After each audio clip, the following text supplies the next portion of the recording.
안녕하세요. 하루방사입니다. 오늘은 원자의 구조에 대해서 알려드릴게요.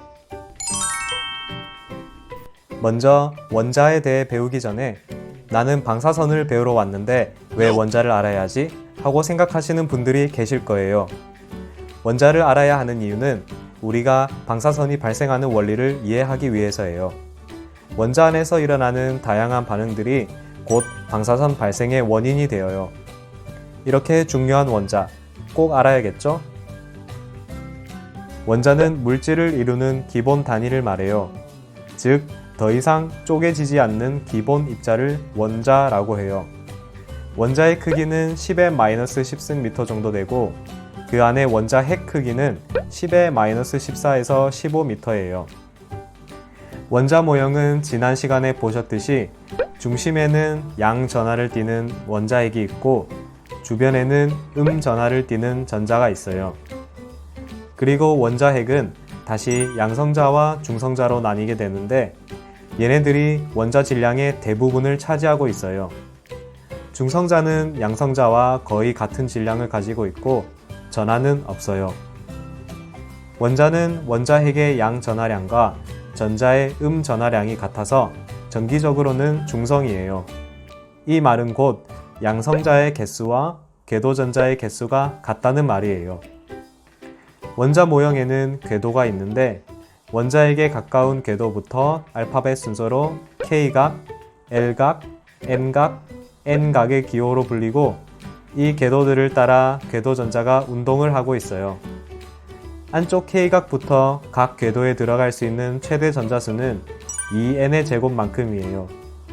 즉, 첫 번째 궤도인 K각에는 2개, 두 번째 궤도인 L각에는 8개, 세 번째 궤도인 M각에는 18개, 이런 식으로 전자가 들어갈 수 있는 거예요. 특이한 점은 가장 바깥쪽 궤도, 즉 최외곽에 있는 전자수는 최대 8개까지 밖에 못 들어가요. 또 핵에서 멀리 떨어져 있는 궤도의 전자가 핵에 가까이 있는 궤도의 전자보다 에너지 준위가 높아요.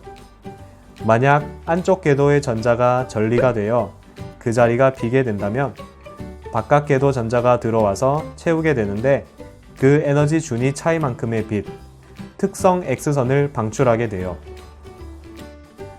여러분, 핵종이라는 말 들어보셨나요?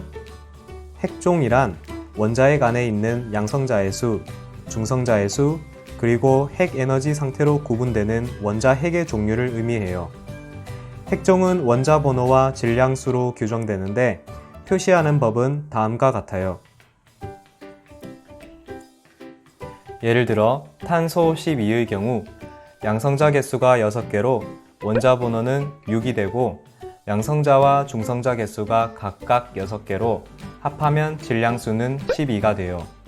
그리고 양성자 개수가 곧 궤도전자의 개수이므로 궤도전자도 6개인 것을 알 수 있어요.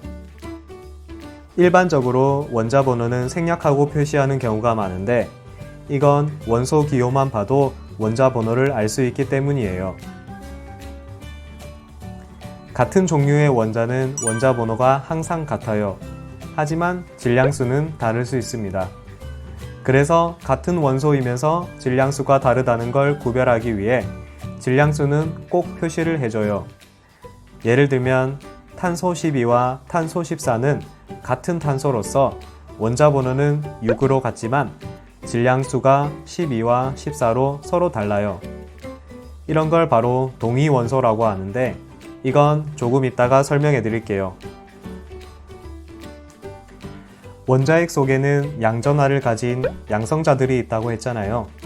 그런데 얘네들은 같은 양전하를 띠고 있으니 청력으로 서로 밀어내야 하는데 어떻게 사이좋게 붙어 있는 걸까요? 그건 바로 정전기적 반발력을 이기는 강한 인력, 핵력이 있기 때문이에요. 핵력은 핵자끼리의 정전기적 반발력을 이기는 강한 인력이에요. 이 핵력은 핵자 사이 거리가 아주 가까운 10^-15m 정도의 범위에서만 발생해요. 또한 핵자의 전하와는 무관해서 양성자와 양성자, 중성자와 중성자, 그리고 양성자와 중성자 사이의 핵력은 거의 동일해요. 그리고 핵자의 수가 많아져도 핵의 밀도는 대체로 일정하므로 핵력이 핵자의 수에 비례하지 않는다는 것을 알 수 있어요. 이와 같은 핵력은 중간자를 교환하는 강한 상호작용에 의한 힘이에요.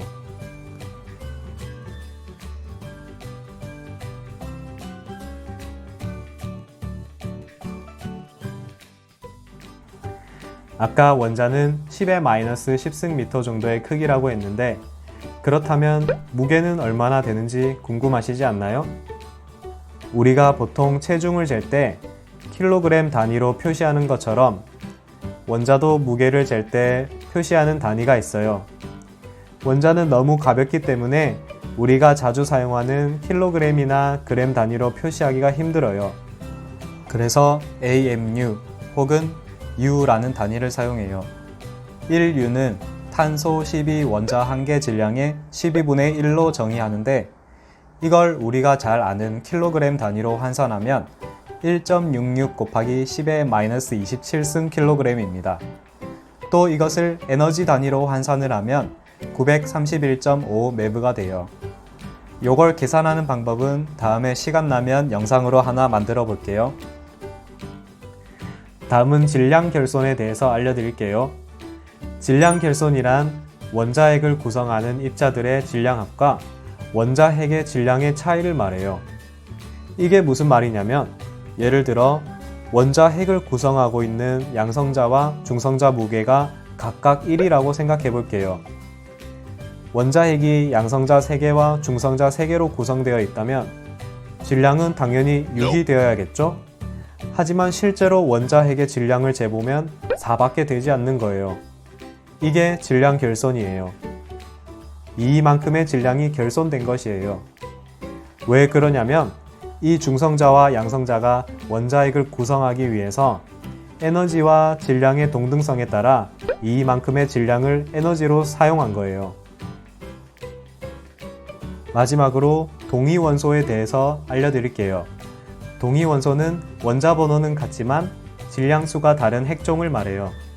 아까 보셨던 탄소 12와 탄소 14는 원자 번호는 같지만 질량수가 다르기 때문에 동위원소예요. 또 이런 경우에도 동위원소겠죠? 그 다음 동중원소라는 게 있는데 이건 동위원소와 반대로 질량수가 같고 원자 번호가 다른 핵종을 말해요. 그럼 이제 동중성자 원소라 하면 대충 감이 오시나요? 동중성자 원소는 중성자 수는 같지만 원자 번호와 질량 수는 다른 핵종을 말해요. 마지막으로 핵 이성체가 있는데 핵 이성체는 원자 번호와 질량 수가 같은 원자이면서 다른 핵종으로 분류되는 경우를 말해요. 예를 들면 테크네슘 99M과 테크네슘 99의 경우 테크네슘 99M은 테크네슘 99의 역이 상태이나 보통의 경우와 달리 비교적 오랫동안 역이 상태를 지속하는 준안정 상태를 유지하는 것을 말해요. 이러한 핵종은 준안정 상태를 뜻하는 M을 질량수와 함께 표시해요.